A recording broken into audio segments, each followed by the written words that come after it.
So I'm going to just very quickly answer something that Juliet was mentioned before about the self. So we say that the nature of reality is non-duality. There is only one self, and all there is the self. But then down here, the jivas appear, and they have intelligence to discriminate and determine their own existence. And by doing so, they get confused with their own experience, and they establish themselves as the body-mind construct, for example. Okay, so the purpose of Vedanta is to, although the self is non-dual, all there is the self, is to isolate the self from all the objects which are project within the scope of the self, so that we can know this is the self and I am that, and all other objects are just a projection. They appear in the scope of myself, they are not separate from me, but yet they are not me. Okay, they are somehow objects appearing in me. So when we say that the self under the spell of Maya becomes the jiva, and the jiva becomes the experience entity, so we need to discriminate in the intellect so that the jiva can realize and retain the knowledge that the jiva, in its fundamental essential nature, is but the self, because all there is the self. Every experience is an experience of the self. Therefore, the self is the light, the only light there is, illumining and experiencing its own object. The self apparently develops wrong notions about its own existence, and apparently begins inquiring, and apparently frees itself from the bondage to the objects, because there is only the self. Although we break down it as the self and the not self, fundamental there is only the self. Although the self is not a knowing the experience, every experience, every object resolves itself as not separate from the self. Right, so depend from the standpoint we are talking, if we talk from here or from here. Okay? And then those misunderstandings, they become more and more, these apparent contradictions, they are clarified. And the intellect is the tool to do this reasoning and this discrimination? Yes, it's the self appearing as the jiva, the intellect, is going to apprehend its own true nature and know itself to be the self. So, enlightenment is for the jiva, the reflect consciousness. We can always say that enlightenment is freedom from the jiva, from the standpoint of the self, is freedom from the ignorance that occurs when the self appears as a jiva, which says that the self now is limited by the construct of the jiva and its experience. So it's, from this standpoint, it's freedom from the self, even though the self is always ever free. But it appears as if it's bound by objects, it's under the spell of Maya. But it's also freedom for the intellect, for the mind, for the jiva. Because now he remains as a jiva in its external appearance, but he has the knowledge of its true nature as the self, as consciousness. So he's in the world, but he's free from the world. So it's basically, as far as we are concerned, the jiva seeking self-knowledge is the most benefit. Of course, the only real benefit is the benefit for the jiva. But it's not the ego of the jiva, it's something a little bit more fine or refined. Because the ego of the jiva is the sense of being an independent, separate entity that wants to control its experience. That sense of doership and authorship and ownership of one's independent apparent nature, that has to be dissolved in the light of knowledge. And then the jiva remains appearing as a jiva. That's why there is so much confusion. The other day when those two girls came from Chennai, she says, but you say that the jiva, after self-knowledge, he remains. And our guru tells that the jiva disappears because he emerges as awareness. And then I say, yes and no. The jiva appears to exist, to the other, in the eyes of the world. But within himself, he knows that in truth, he is the only self there is and everything is. So the jiva exists, but the jiva is no longer deceived by ignorance. He understood. Therefore, he's cool. He plays the game with dispassion, with elegance. Okay? Yeah, so it's having a look at the whole thing, what's happening, and the jiva from another perspective. The understanding is changing, but the things remain the same. Yeah. That's the point. Yeah, the jiva, because you can see us saying, okay, Ramana was saying that the mind and the ego has to be destroyed. So what was destroyed in his case? Because he was still a beautiful construct going around thinking and doing things and telling people, do this, don't do that, don't waste a grain of rice and so on. So the ego, the sattva body, the mind, was still functioning according to its own program. Okay? So it's not that the one becomes a mongoloid, for example, without the ability to contact and transact with the world. The ego keeps doing its things according to its program, but the sense of being the doer here dissolves, and one knows that it's all Ishvara from this standpoint. It's all Ishvara. I'm programmed to be this way. Nisargadatta Maharaj was programmed to smoke bidis, and he did not care to encounter that vasana. So it just is all Ishvara. Leave it to Ishvara, what belongs to Ishvara, and I'm established as consciousness. So it appears as an ordinary jiva, but if you really observe carefully, they have those sages, they have certain attitude that it transpires. Meaning you mean to play to be the jiva if you know who you are. You don't play, you let Ishvara play. You just You let observe it. Yeah, you just let it Ishvara play. You keep observing your jiva. It's the most fundamental object appearing. Did you note that your jiva appears to you every day? It never leaves you alone. Get on my nerves, yeah. Yeah, getting your nerves. It's always there. It's the first very persistent object, the body and the idea, I am the body and my notions. Yeah. And the vasanas remain as well. They might change. And They change. Yeah, they change because they are conformed to Dharma, because the knowledge conforms. It's going to neutralize notions based on ignorance and going to establish the mind of the one who has really got the knowledge and understood and has the completely teachings and knowledge operating in one's life. And then his mind now is conditioned by wisdom. And then those stupid vasanas, they give rise to beautiful knowledge-based vasanas. But it's always vasanas in operation. Okay? When Ramana says the destruction of the mind, it means to say the destruction of those stupid vasanas. Self-insulting, self-limiting, self-diminishing, vasanas. Okay? Yes. Where is God in this? God is, God is a notion in your mind.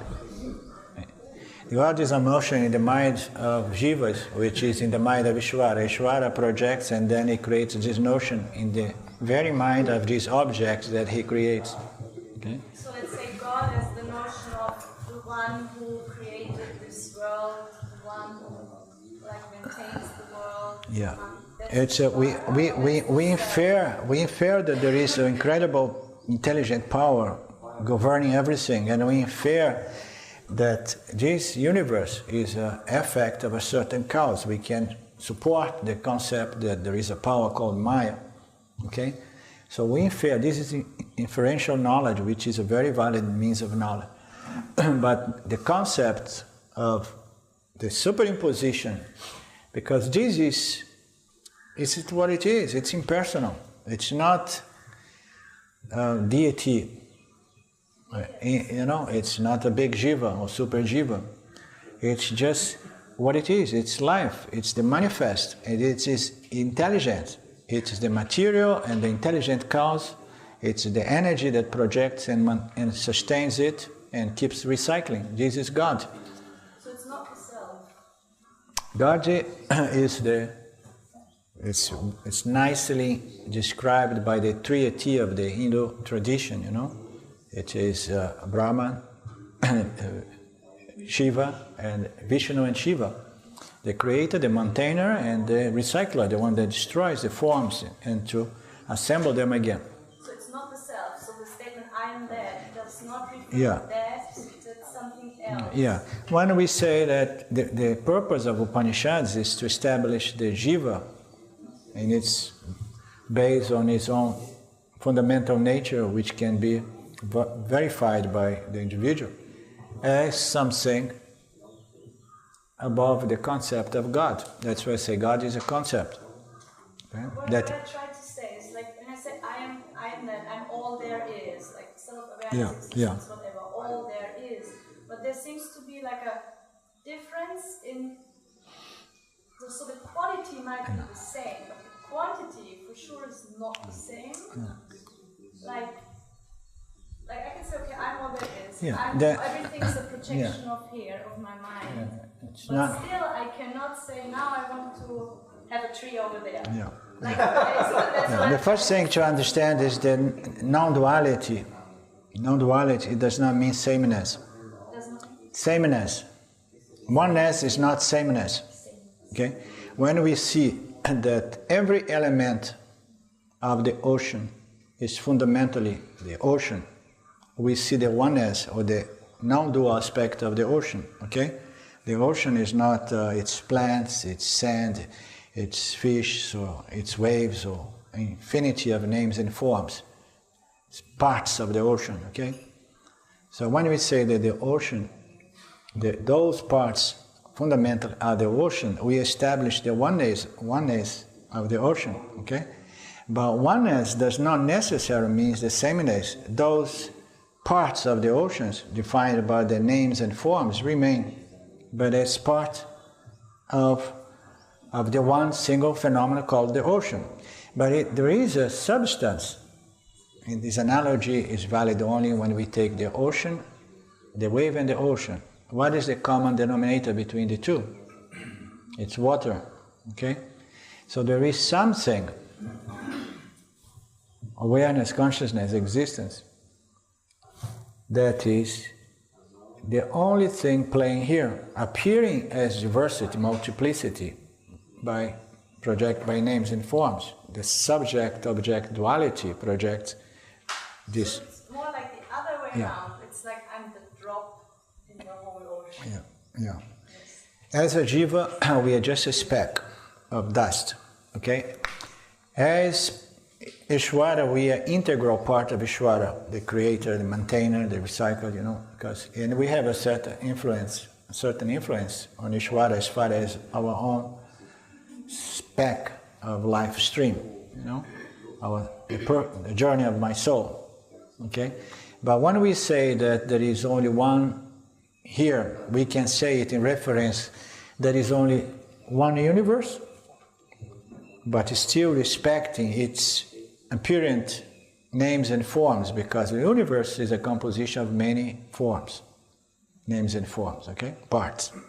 The self is a partless whole. Universe is composed by many parts, many names and forms. We can say that, oh no, but I went out of space and I saw the planet, and I saw that it's only one planet. There are no borders between countries. Countries disappear. There is only one planet. So that way we can understand in our mind that there is only one universe. Okay? The whole creation is one thing. But it's made by parts.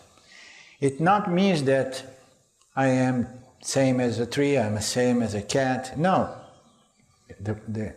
It's not sameness. It means that as a whole we are all one. But what is most important to understand, the statements of Upanishad, when they say that what we are is awareness, it means that we are not the totality here, although this text many times address the totality. What we are is not the totality manifest. We are the principle, the essence, consciousness, which is the only thing appearing here as names and forms. Fundamentally, in our essence, we are that which is the only thing playing here. So we are one as consciousness, as the essence of everything existing here, every apparent object existing here. So we are only one, to the standpoint of our experience as a jiva. We are only one as the essence of everything there is. You understand? As the essence of everything there is, we are one. We are unified by our nature, the only thing there is. Or you can see it the other way around. Without awareness, these objects don't exist, or nothing. The essence of every little object and jivas and everything is awareness. Yeah.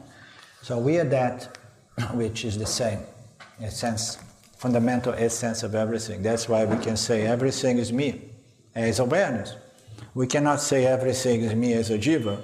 A lot of people confuse those two orders of reality, and they think, oh, I am a cat, I am a dog, I am a cow, I am you, you are me, you know? Yeah? Okay, give me your money because me and you are one and the same. No, it's not sameness. We are the same in our essence, fundamental essence. Okay? That's a good point too. I see that this is where the Manomaya Kota plays in, like when I hear the statement, I am that, like, but actually when you wake up, you see you are a humble part in all that there is. It's not like you. No, when you wake up, you let go of the idea of being a part in the whole of Ishvara. You know that Ishvara, Jiva, and Jagat, the world, they're all mithya, they're all concepts appearing within me. So when you wake up and you affirm in your knowledge, understanding of your true nature, which is the nature of everyone and everything, by the way. So you establish yourself as awareness. But yet, here and there, you can burn incense and pray a little shanti to the Lord when you're going to have your meal. Thank you, Lord. Thank you for my good body. Thank you for this meal now. I know this meal is you, the offering is you, and so on. So we still can keep this apparent dualistic behavior, attitude between you and you. You know that the jiva is not a jiva, but still you're playing the jiva. You say, okay, let's play the game. I will praise the Lord for the meal He's offering me today, for example. For the air He's offering me today. Because then it's beautiful, because it also communicates. Yeah. It's not like it's responding. Yeah. Vedanta is not about denying the existence of the universe and say, get over it and go home because this does not exist. No, it exists and it will better behave. You know, it will better behave. Like a Dogen said once, that close to good manners or to Dharma, enlightenment is the second best thing, or the second highest thing. So, what is the good of enlightenment if you don't behave? You understand? If you do not assimilate the knowledge and conform your life with the laws operating here. Therefore, it has to be translated by your behavior, Dharma. Respect for life. You don't want to hurt other beings or the environment or anything. For me, personally, the Mahavakya, I am that, comes immediately with God. You can understand? So I am that, and that is God is there too. So that it is for me, because you ask where is God? Well, God is everywhere, like the self. But God is more than just the abstract self, but it is the more the bhakti self, you could say. So it is at the same time there. That's just for me. You have to keep in mind that even the scriptures many times refer to the self as God and to the Creator as God, you know. There is a slight distinction. Vinay may be the best person to say. Usually the scriptures of Vedanta may refer to awareness as Brahman and the Creator as Brahma, right? The Creator is Brahma. But some other scriptures may make a confusion. They call Ishvara and Ishvara, and you need to understand the context to see which Ishvara, which is the Ishvara here, the Creator and the and the governor or the substratum of the creation and the creator. Yes. That's why scriptures keep pointing out the importance of a teacher, because these great statements, these Mahavakyas, need to be unfolded by a teacher. Yeah. And constantly, because it comes in a different way, you're constantly unfolding it in a way that the student then can hear. Yeah, totally. So someone who has some familiarity with the scriptures and someone who establishes the self, who lives, has the knowledge and lives the knowledge. So it's very important in this process of assimilation of the scriptures. Without a teacher, it's a little bit more difficult. Without a teaching, it's very, very difficult.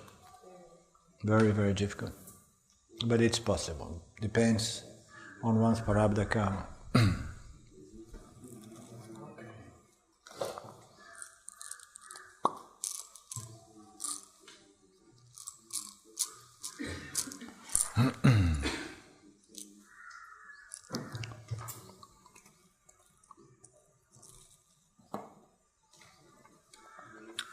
Verse 62.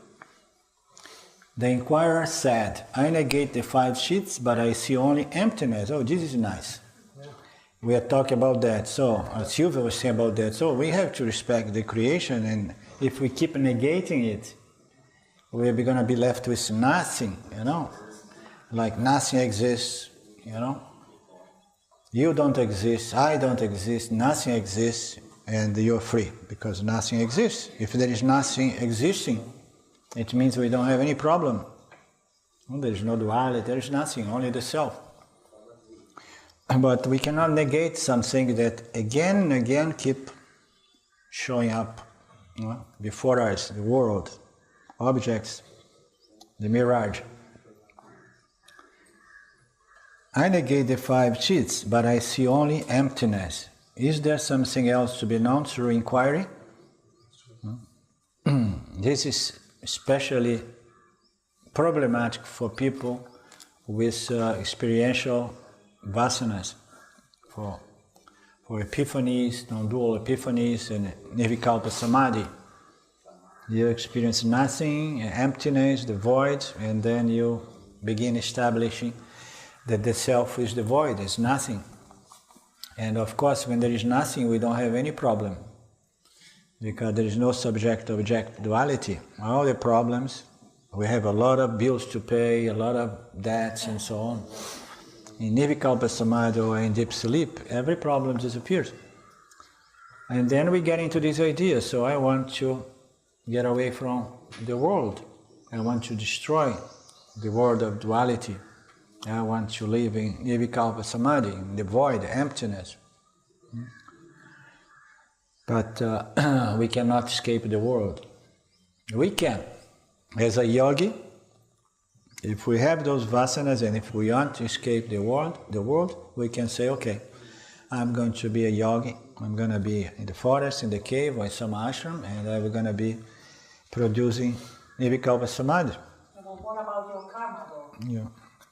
Well, if somebody who truly makes that choice is somebody without much karma left in any case. So if you try to fake it, you may just become one more sage on the streets of Pradakshina, begging for food. One more sadhu, because it's not a true sannyasi. Most of the sannyasis we see here, it's more like a social phenomenon. The people, they don't have any education, no better opportunities in life, and then society offers them, so dress yourself in orange and we provide you with food. But you have to live without shelter.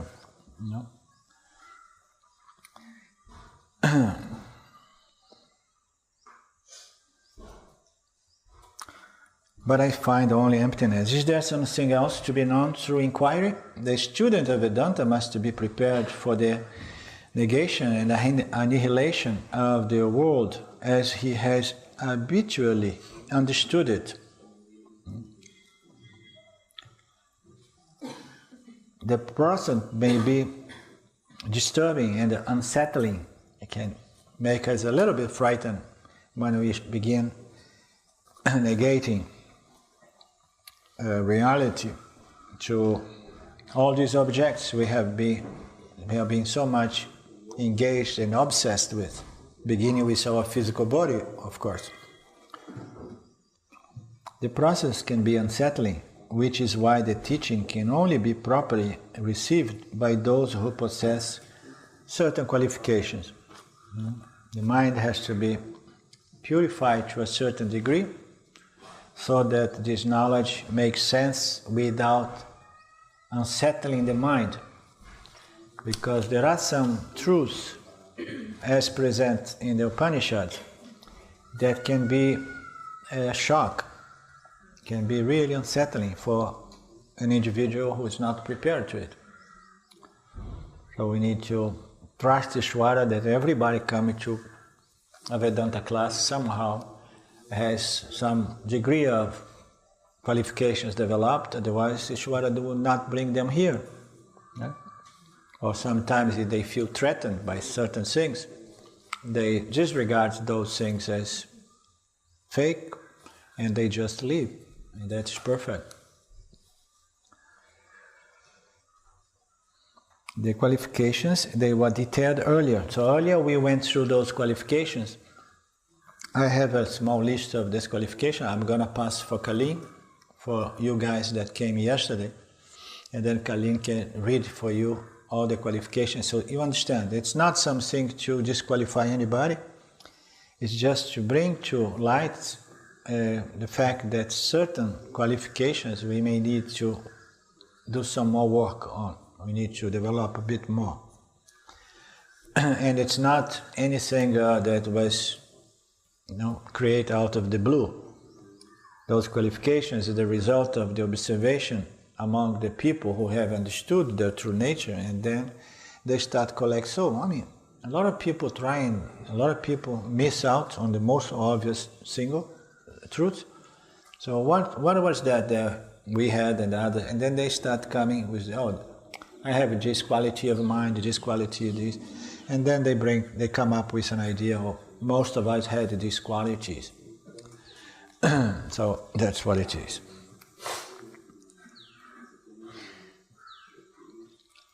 But no matter how well prepared we may be to see our conception of the world dissolved, all those ideas with which we are so attached, bound, we don't want to let go of those notions.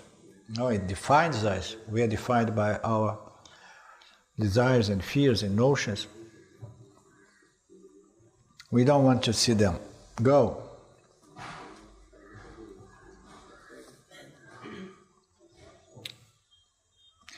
But no matter how well prepared we may have, how good our qualifications may be, we may be to see our conception world to dissolve. The actual experience can be disorienting sometimes, leaving us with a sense of desolation. The student then expresses in the above verse. In the above verse he says, I have negated everything I was confused with. I have negated my body, my mind, my notions, my concepts, every level of experience of my life. And now I'm a little bit shaken, afraid. I find nothing there. There is only void, emptiness. And I always heard that the self is the fullness and completion, and so on. And now I have negated all objects that appear within myself. And then it appears to me that the nature of the self is not fullness, but emptiness, right? So, and it's frightening. Who am I without all those objects that I have used to determine my sense and maintain my sense of identity? And security. Huh? And security. And security, yeah.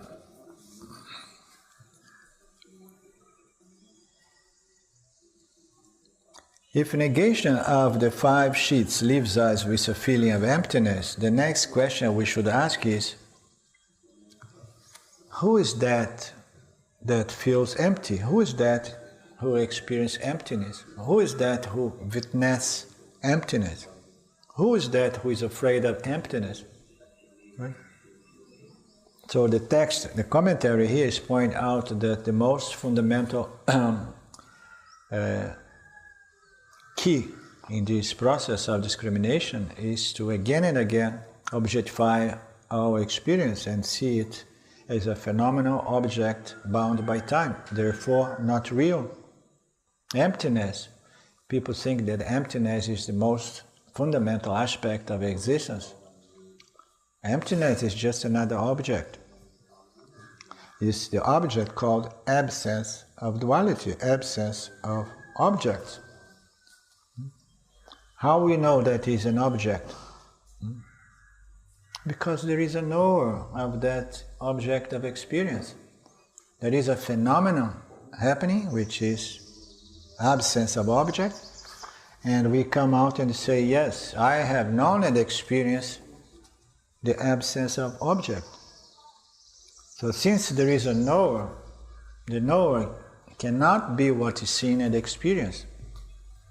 Therefore, this is a play in duality between the self appearing with the subtle intellect, experience a phenomenal object called Nirvikalpa Samadhi. The knower is the self. Huh? Who is the knower? The knower is the self appearing as the intellect. It's gonna become clear to you as you go. Okay? The knower fundamentally is the self, but the scriptures made it very clear that the self is not a knower or experience of an object. It's only a knower in the experience of objects when it is in association to Maya and to a subtle body. Okay? Only. Fundamentally, every experience of the reflect consciousness is an experience of the self in association with the subtle body. Why? If we remove the self from the experience entity is no longer knower in the experience. He is dead meat.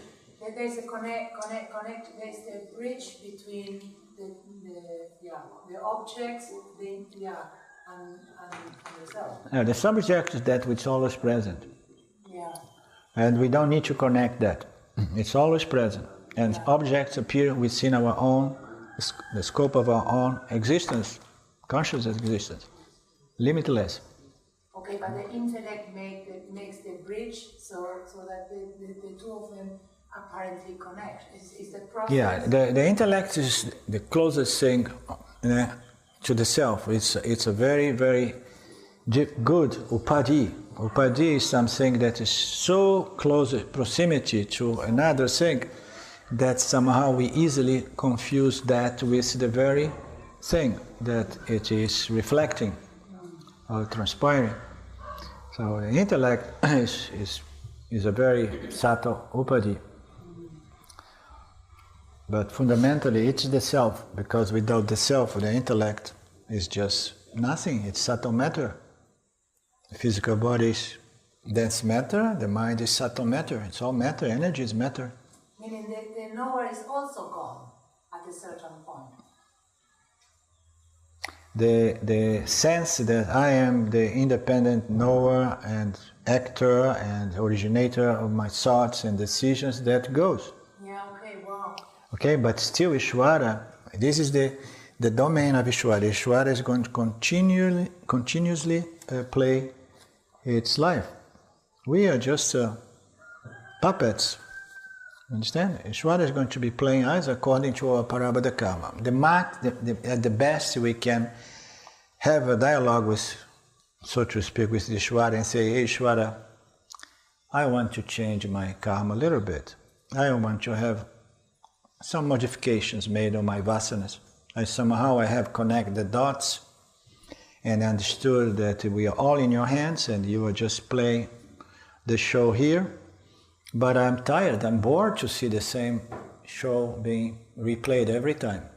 No? The same vasanas operating in my life.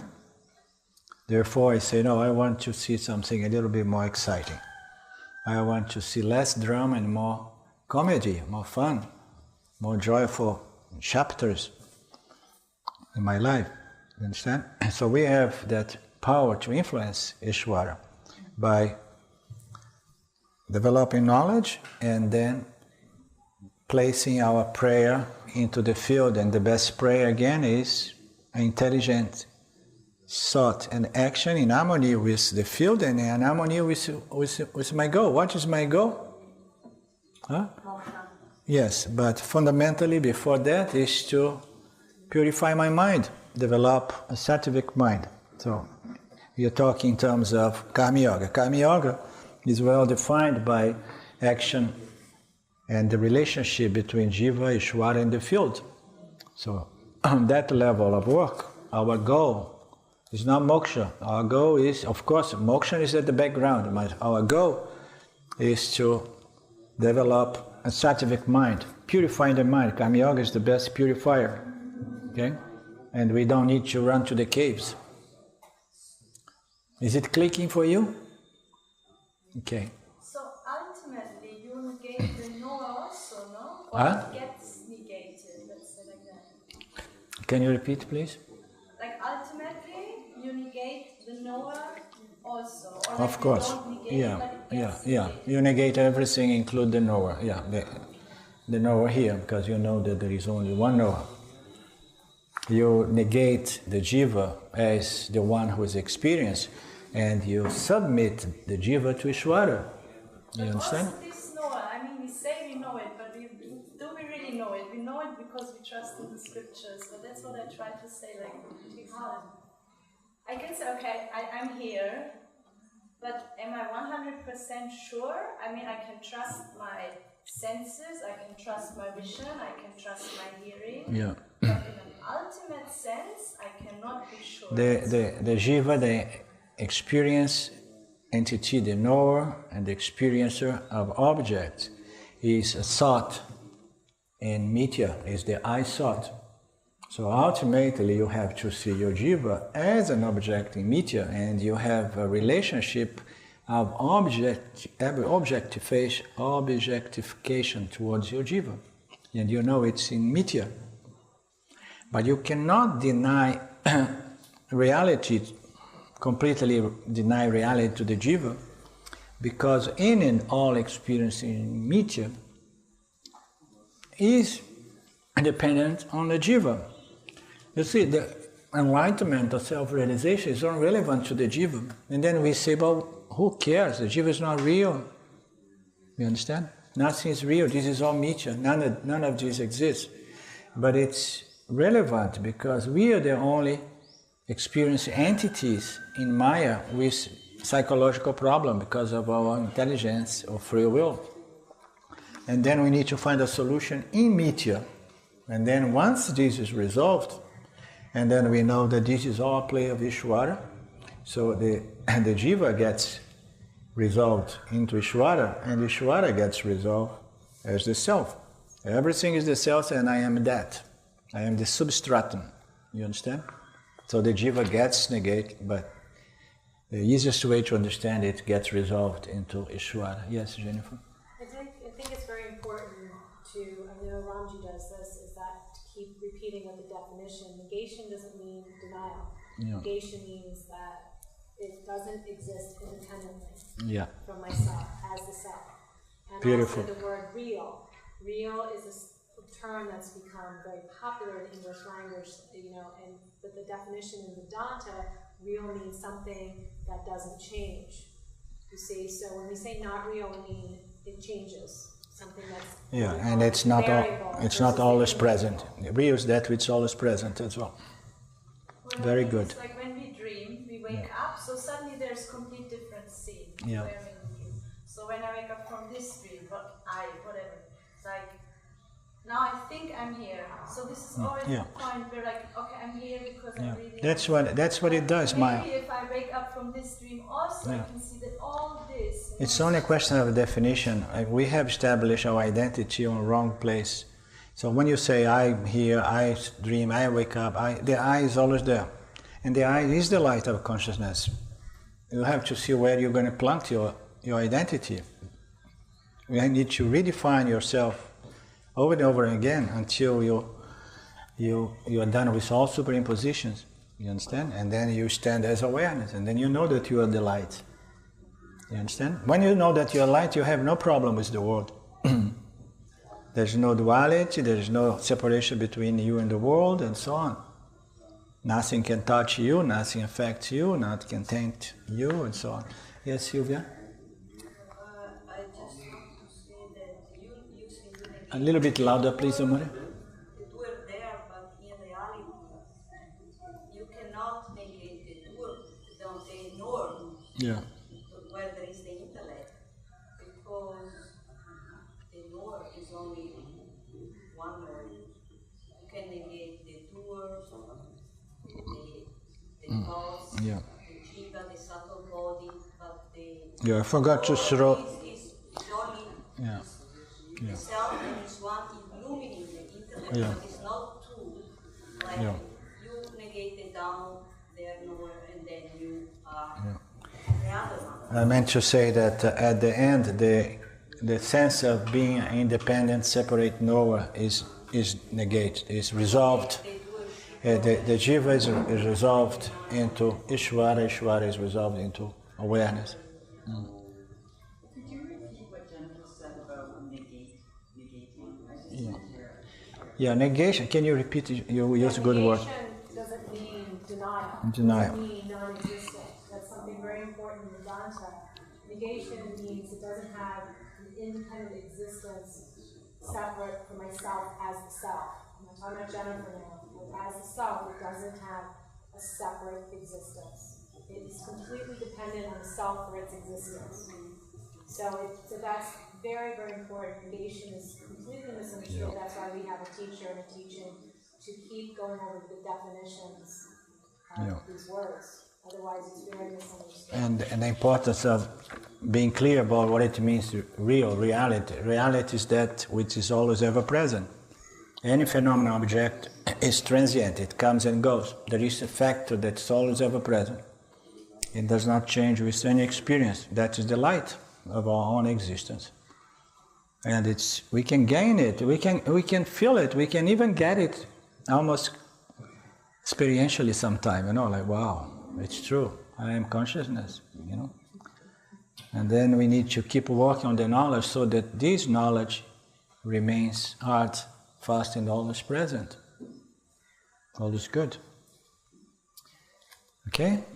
Is there anybody who wants to say something, or can we go on here?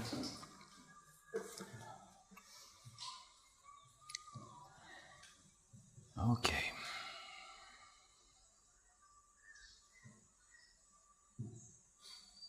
To free ourselves from this sense of desolation, of, oh my God, there is nothing left of me, we must realize that although we may believe that we have negated the 5 sheets, there is a residual doer and enjoyer. So the enjoyer and doer is the one who is still panicking and feeling afraid and feeling desolation and so on. The I who believes it has done and the negating has yet to be negated. That's what it means, negating the negator. That's what I mean when I say the doer here, the negator, the inquirer, resolves itself into Ishvara, and the Ishvara resolves itself into awareness.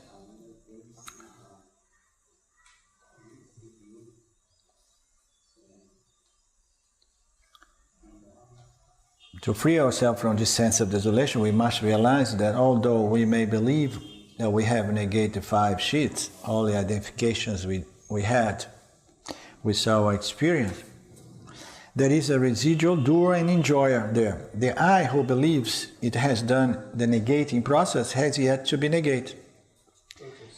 It is this I, the ego, who looks up, who is suffering the sensation of loss of identity, the ego, who still need to be understood that I'm not really real, there is only Ishvara is the only doer in here, but in truth, there is nothing really happening here because it's all an appearance.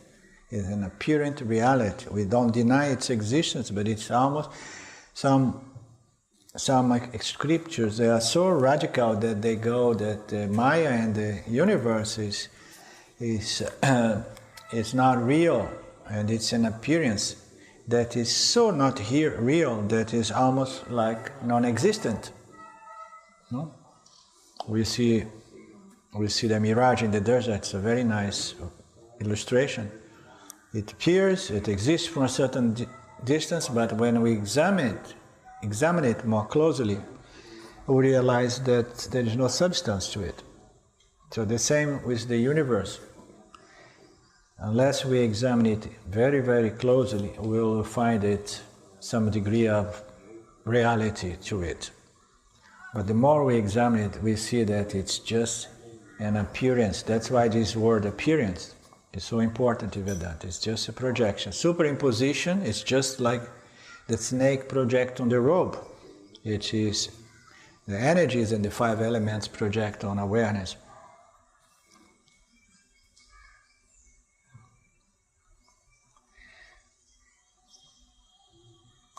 So in that case, what's left to me? Who am I? What I'm going to do now?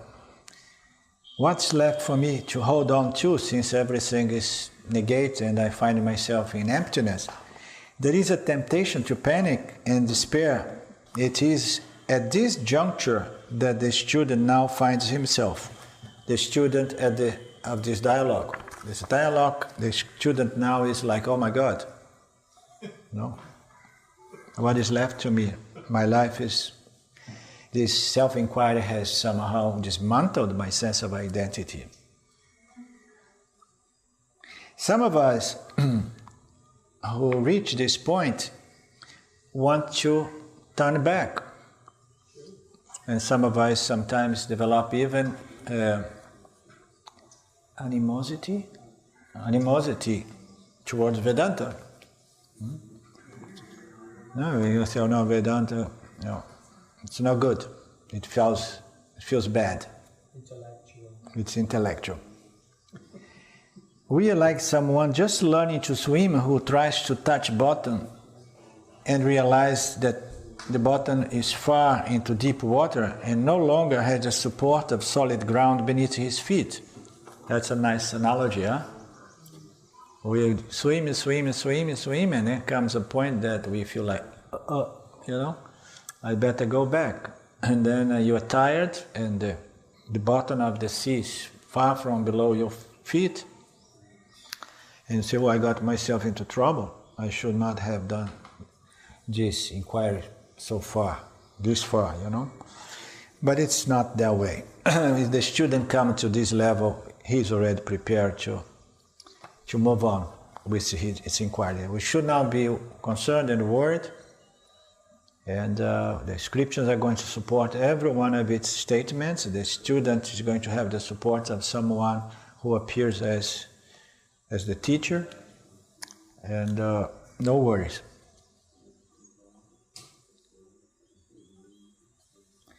The temptation to return to the beach, to the terra firma, that is, to the familiar delusions of duality, arises. I say, no, I want my ignorance back.